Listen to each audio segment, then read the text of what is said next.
大世界，小世界，谢与心。在时间的最初，万物都漂浮于一片苍茫之海，人们尝试交流，远方才会相聚，一切生灵便可以熟而变成亲近的样子。不过在这个小小的世界上，偶尔有些难以预料的意外也会发生。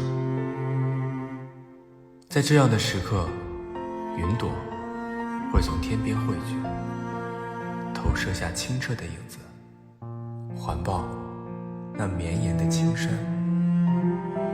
会有一双伸出的手，轻轻地轻轻地牵住另一双挣扎的手。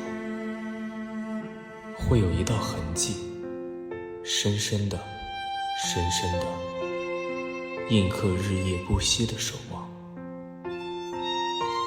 会有一种感情，隐忍而克制，却终究化作相互的质疑。会有一批凡人，头戴紧箍，不做神仙，只做拯救生命的盖世英雄。会有一些眼睛回应另外一些眼睛，会有一些心灵贴近另外一些心灵。会有一群无畏的人站在更多人前面，用手和肩支撑这片被温柔和坚强注视的河山。待冰消雪融，那穿林过野的春风也会送来窗边的一瓣初音。当阴霾笼罩于碧蓝的地球，也总会有近在咫尺的和遥远的人，把心意汇聚，为它插上翅膀，如自由的歌曲，从海到天，再从天到海。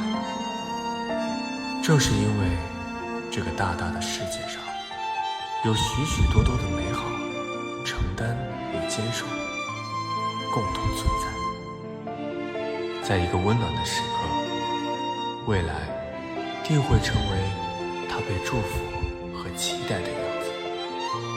这样面对着的两个最微小的人，才能以熟悉的样子相互拥抱与亲吻，说起爱终会到来。